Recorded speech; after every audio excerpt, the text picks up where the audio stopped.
Hey candidates, welcome back once again. So I am here with the summary of As You Like It play, a famous romantic comedy. So actually the play starts with with an argument between the two brothers, Oliver and Orlando. So let's read it. Sir Roland D. Boyce has recently died, and according to the custom of primogeniture, the vast majority of his estate has passed into the possession of his eldest son Oliver.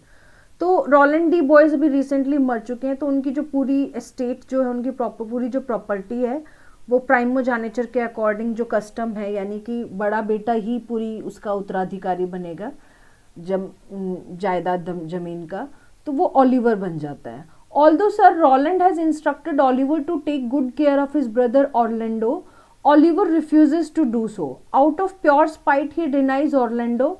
अब हालांकि Rowland ने बोला था कि अपने बड़े बेटे को बोला था कि तुम ऑर्लैंडो और उसका जो छोटा भाई है ऑर्लैंडो और जो बीच वाला भाई है जेक्स, उनका ध्यान रखोगे, लेकिन ऑलिवर ऐसा करने के लिए मना कर देता है. उसको वो ऑर्लैंडो को पूरी शिक्षा भी नहीं देता है, और जो प्रॉपर्टी के पार्ट हैं वो भी उसको नहीं देता है जो एक जेंटलमैन की तरह होने चाहिए थे. बल्कि वो क्या करता है कि Charles a wrestler from the court of duke Frederick arrives to warn Oliver of a rumor that Orlando will challenge Charles to a fight on the following day.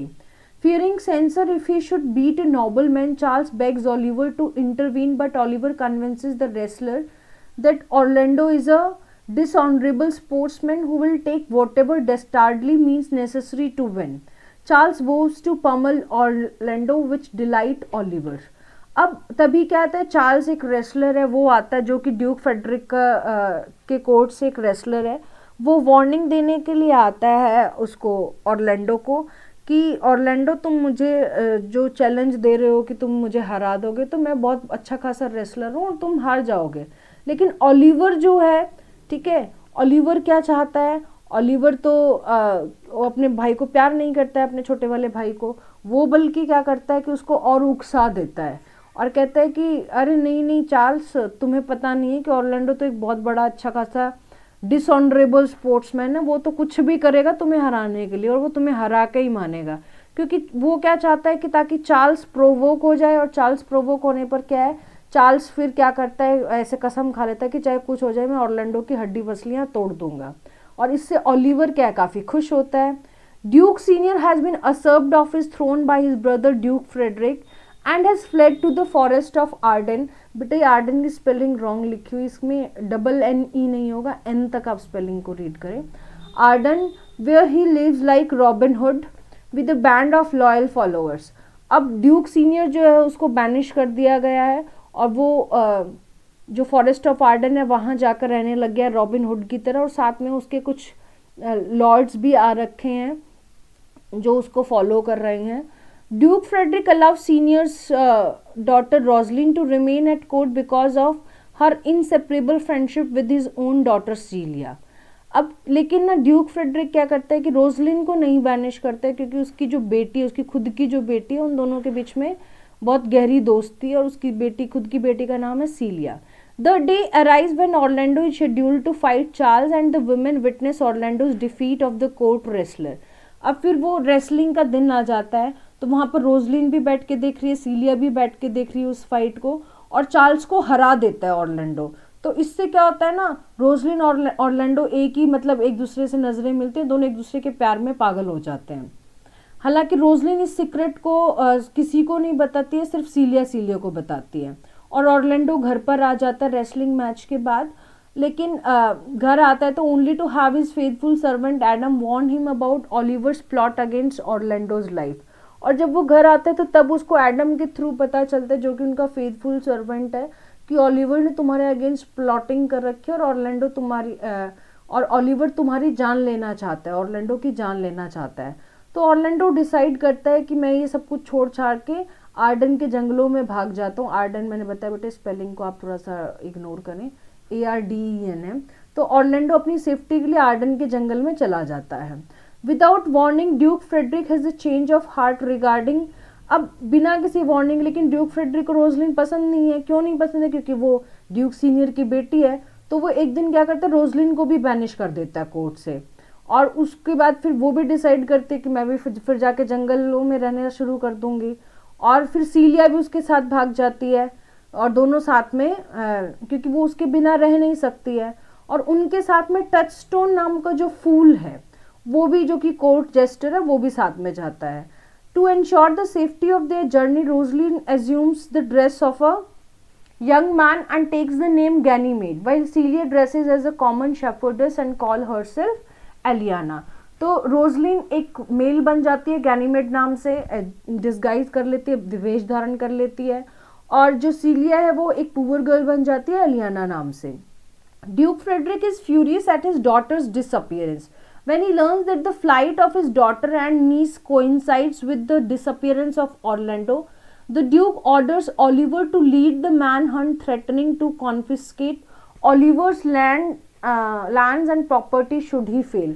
अब जब उसको पता चलता है कि उसी दिन ऑर्लैंडो घर से गायब हुआ है, उसी दिन उसकी बेटी सीलिया भी गायब हो गई है, तो वो बड़ा गुस्से में है। और फिर वो जाके ओलिवर को बोलता है कि कैसे भी करके तुम उन दोनों को ढूंढ के मेरे पास लेके आओ, नहीं तो मैं तुम्हारी जो सारी जमीन जायदाद उस सबको कॉन्फिस्केट कर लूँगा, उन सबको अपनी मतलब संपत्ति में मिला लूँगा।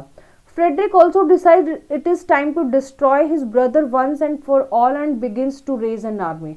और साथ में फ्रेडरिक डिसाइड करते कि अच्छा मेरा जो बड़ा भाई है वो फॉरेस्ट ऑफ आर्डन में, उसको तो मतलब आमूल जड़ से मैं उसको ख़त्म कर दूंगा। और इसलिए वो अपनी एक आर्मी डिसाइड कर लेता है, आर्मी बनाना शुरू कर देता है। अब ड्यूक सीनियर क्या है, वो फॉरेस्ट ऑफ आर्डन में रह रहा है अपने लॉर्ड्स के साथ, है ना, जो उसके साथ में ही एग्जाइल में गए थे, साथ में जो उसके साथ वनवास के लिए गए थे। तो वो वहाँ की जो सिंपल लाइफ है, to be in the trees, happy to be absent from the machinations of court life, वो वहाँ पे बिल्कुल सेटिस्फाइड है, हैप्पी, और वो बड़ा अप्रिशिएट करता है। तो एज ए पेस्टोरल कॉमेडी अगर आप एक्सप्लेन करें तो आप ये वाली सारी चीज़ें इसमें ज़रूर लिखेंगे। Orlando, exhausted by travel and desperate to find food for his starving companion Adam, barges in on the Duke's camp and rudely demands। अब ऑर्लैंडो क्या है, इतनी दूर से ऐसे ट्रैवल करके आ रहा है, पूरी तरह से डेस्परेट है कि भाई मेरे को कैसे भी करके खाना मिल जाए, खुद के लिए नहीं लेकिन उसके साथ में जो उसका लॉयल उनका सर्वेंट एडम जो आ रखा था, उसका स्टार्विंग कंपेनियन था, उसके लिए वो चाहता है। तो वो ड्यूक के कैंप में जाकर वहाँ पे जाके बड़ा रूडली डिमांड करते हैं कि कैसे भी करके मुझे उनके अंदर, उनके कैंप में घुस जाता है, कहता है कि मुझे खाने के लिए दो और मैं तब तक कुछ नहीं करूँगा जब तक मुझे खाना ना मिल जाए। तो ड्यूक सीनियर उसको बड़े ऐसे कामली उसको काम करता है ऑर्लैंडो को। And when he learns that the young man is the son of his dear former friend accepts him into his company. और जब उससे बात करता है तब ऑर्लैंडो के थ्रू उसको पता चलता है कि अरे ये तो मेरे दोस्त का ही बेटा है, रोलैंड डी बॉयज़ का ही बेटा है। तो वो उसको अपनी ही उसमें पूरी जो मेंबर्स हैं उनके साथ ही उनको शामिल कर लेता है। तभी कहते हैं रोजलिन और सीलिया भी आ जाते हैं, जिन्होंने गैनीमेड और एलिनिया का डिस्गाइज कर रखा था।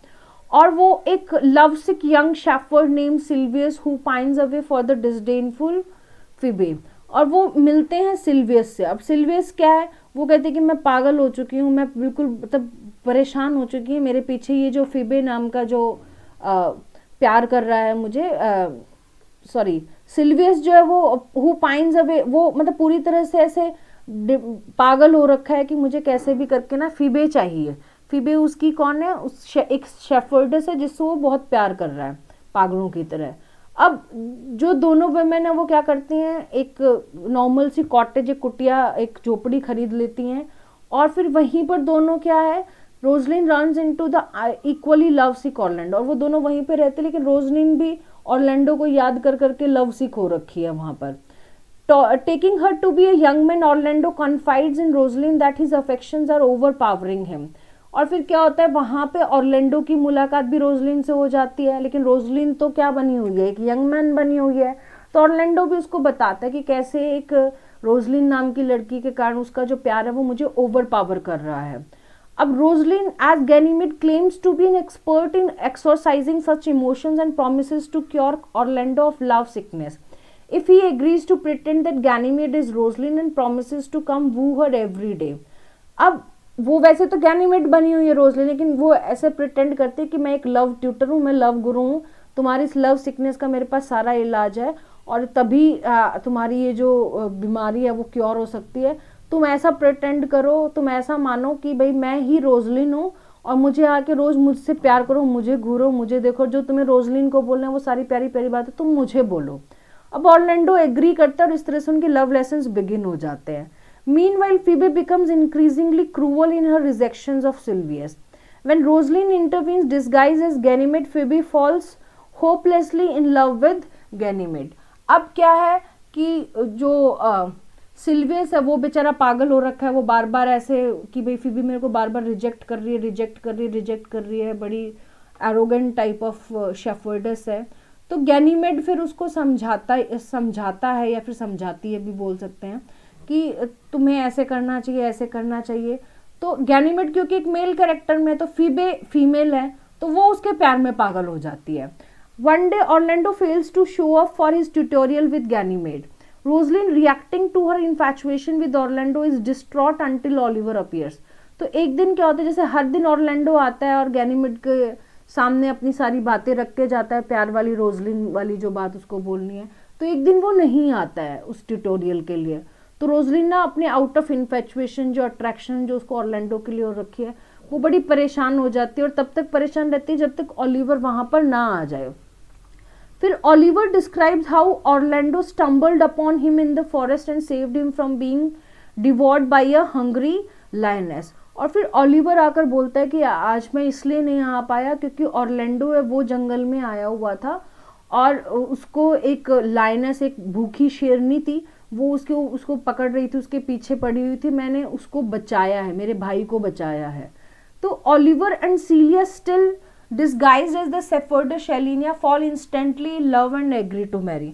अब वहां ऑर्लैंडो भी आ जाता है क्योंकि ऑर्लैंडो को भी बड़ा दुख होता है कि मैंने अपने भाई को के साथ इतना बुरा किया और इसी ने मुझे जान की बाजी लगाकर आज बचाया है।